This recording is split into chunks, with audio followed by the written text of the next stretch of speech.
মোহিতবাবু বক্তব্য রাখবেন। আপনার 3 মিনিট সময় শুরু হবে। আপনি আপনার সামনে 3 মিনিট সময় দেখতে পাবেন। একটা প্রশ্ন রেখে আপনার বক্তব্য শুরু করতে অনুরোধ করব। যদি এটা সত্যি সত্যি শরণার্থীদের অধিকার, শরণার্থীদের সম্মানের কথা ভেবেই হয়, তাহলে এত অপেক্ষা ওদের করতে হচ্ছেটা কেন? ভোটের আগেই কেন মনে পড়ে ওদের সম্মানের কথা? রিপাবলিক বাংলাকে ধন্যবাদ এই আলোচনা সভা আয়োজন করবার জন্য। কিন্তু আমি এই শিরোনামটির শব্দবন্ধ সম্পর্কে একদম একমত নই। কারণ শরণার্থী বা উদ্বাস্তুরা তাদের নিজেদের পিতৃপুরুষের ভিটে মাটি ছেড়ে এখানে আসছেন, ফলে আমার মনে হয় যে শব্দবন্ধ তো ঠিক হয়নি। কিন্তু যাই হোক, বিষয়টা কি সেটা মোটামুটি বোঝা গেছে।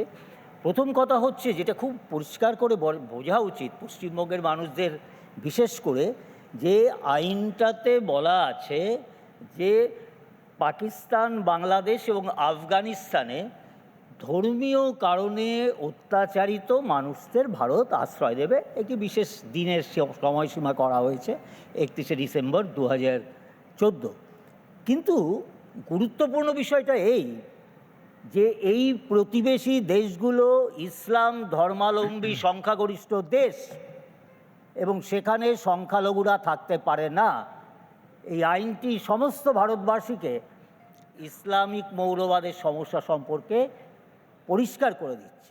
দ্বিতীয়ত, শরণার্থী মানে আন্তর্জাতিক একেবারে ইউনাইটেড নেশনসের সংজ্ঞা অনুযায়ী যারা ধর্মীয় কারণে অত্যাচারিত বা অত্যাচারের ভয়ে যারা আসেন, তারাই উদ্বাস্তু বা শরণার্থী, অন্য কেউ নয়, যারা অর্থনৈতিক বা অন্য যে কারণে। সুতরাং এটাকে গুলিয়ে দেওয়ার কোনো কারণ নেই। তৃতীয়ত, এই যে উদ্বাস্তু, বিশেষত বাংলাদেশি, কারণ এর মধ্যে 90% আজকের দিনে বাংলাদেশ থেকে আসা উদ্বাস্তু।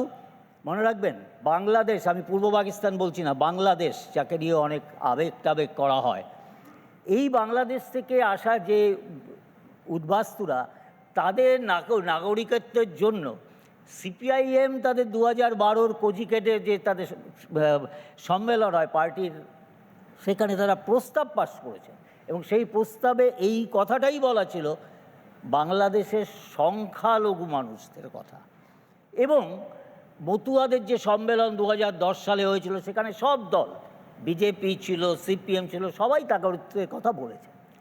তাহলে এই আইনটিকে তো সবার স্বাগত জানানো উচিত। স্বাগত তো জানানো হচ্ছেই না, বরং তার বিরোধিতা করা হচ্ছে। আইন পাশ হয়ে গেছে, এখন দেরি হচ্ছে। এর মধ্যে কোভিড সংক্রান্ত সমস্যা ছিল, আরও কিছু দেশ জুড়ে সমস্যা হয়েছে। আমরা পশ্চিমবঙ্গে দেখেছি 3 দিন ধরে পশ্চিমবঙ্গে কোনো আইনের শাসন ছিল না। আজকে পশ্চিমবঙ্গের মানুষের জন্য সিএ অত্যন্ত জরুরি। আশা করছি খুব শিগগিরই চালু হয়ে যাবে। যে কোনো বিষয় নিয়ে ভোটের রাজনীতি হতে পারে, যে কেউ করতে পারেন, তাতে কিছু আসে যায় না। এটা আমাদের উদ্বাস্তু শরণার্থীদের অধিকার। ভারত সরকার সেটা স্বীকার করেছেন, এই নরেন্দ্র মোদীর সরকার। এটা তাদের জন্য একটা বিরাট প্রাপ্তি, সারা ভারতবর্ষের মানুষের জন্য প্রাপ্তি। বেশ, আচ্ছা, এই দিক থেকে আমি প্রথম বক্তাকে এবার ডেকে নিতে বলবো। সৈকতকে অনুরোধ করব যাওয়ার জন্য পোডিয়ামে। 3 মিনিট সময় শুরু হবে সৈকতের। মার্চ এপ্রিলে ভোট আছে, তার ফলে ওই গ্রামের দিকে মা কাকিমারা যেমন শীত চলে গেলে লেপ কম্বল গুটিয়ে দেয়, আবার শীত আসার আগে লেপ কম্বল বের করে, ঠিক তেমনই রাস্তার পাড়ার মোড়ে হর হর মহাদেব, জয় শ্রীরামের স্লোগানগুলো খুব গলা উঁচুস্বরে শুনি তখনই যখন বুঝতে পারি ভোট এসছে। আর ঠিক এখন আজকের এই আলোচনা সভাতেও বুঝতে পারলাম যে সিএ নিয়ে 2019-এর পর 2024-এ আবার গলা ফাটাচ্ছে বিজেপি আরএসএস, তার কারণ লোকসভা ভোট এসছে। ভোটের রাজনীতি নিতান্তই বাধ্যতামূলক বিজেপির কাছে, কেননা গ্যাস, পেট্রোল, ডিজেল, কর্মসংস্থান সবেতেই ডাহা ফেল করেছেন। স্বাভাবিকভাবে একমাত্র রক্ষা কবচ সিএ, তার জন্যই ভোটের রাজনীতি করতেই আজকে বিজেপি, কেন্দ্রের সরকার সিএ তাস খেলছেন। 1, 2 হচ্ছে, আমরা পরিষ্কারভাবে বলতে চাইছি বামপন্থীরা যে 2003 সালে বিজেপি, এনডিএ, তৃণমূল কংগ্রেস একসঙ্গে মিলে যে এনআরসি, এনপিআর, সিএর প্রথম মঞ্চ তৈরি করেছিলেন, আজকের দিনে দাঁড়িয়ে 2024-এ আবার একটা নির্বাচনের আগে শুধুমাত্র উদ্বাস্তু মানুষদের মধ্যে একটা ভুয়ো প্রতিশ্রুতি দিয়ে মুসলমানদের দাগিয়ে দেওয়া দেশদ্রোহী হিসেবে তারা অনুপ্রবেশকারী, এই ভোট ব্যাংকের রাজনীতির অঙ্কেই সিএ লাগু করার কথা বিজেপি বলছে। কারেক্টলি আপনারা এখানে বলছেন, আমি শুধু বিজেপি বা আরএসএসের প্রতিনিধিদের একটা কথা বলবো, আপনারা আপনারা এই ভিটে মাটিতে ফেরার অধিকার এই কথাটা কেন একবার 14 লক্ষ হিন্দু, যাদের মধ্যে 14 লক্ষ যারা ডিটেনশন ক্যাম্পে রয়েছেন তার মধ্যে 70% হিন্দু, সেই আসামের ডিটেনশন ক্যাম্পে কেন এই কথাটা বলেন না বলুন তো, যে ভিটে মাটিতে ফেরার অধিকার তাদেরও আছে? আপনারা বলতে পারেন না, তাই আপনাদের আসামে এক সুর হয় আর এখানকার বঙ্গাতে আরেক সুর হয়।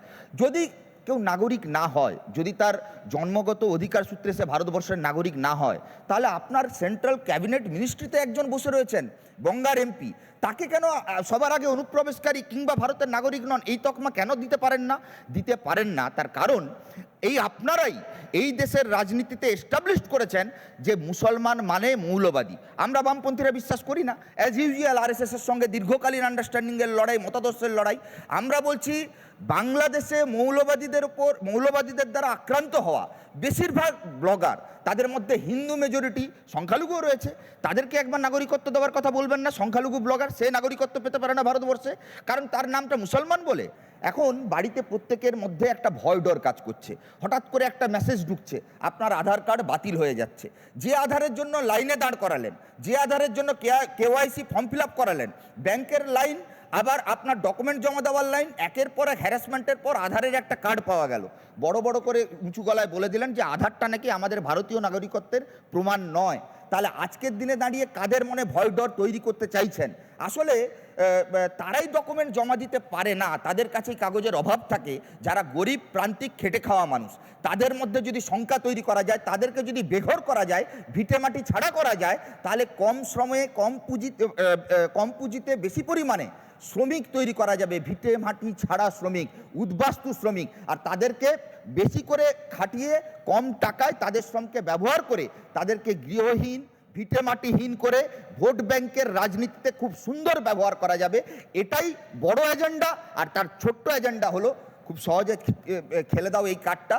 তোমার পেটে ভাতের খিদে, তোমার হাতে কাজ নেই, তুমি আগে নাগরিক কিনা নিজেকে আয়নার সামনে প্রশ্ন করো। মানুষের মধ্যে তার অস্তিত্বের সামনে দাঁড়িয়ে যদি প্রশ্নচিহ্ন তৈরি হয়ে যায়, তাহলে সে সমস্ত কিছু ভুলে গিয়ে তার নাগরিকত্বের পেছনে দৌড়বে।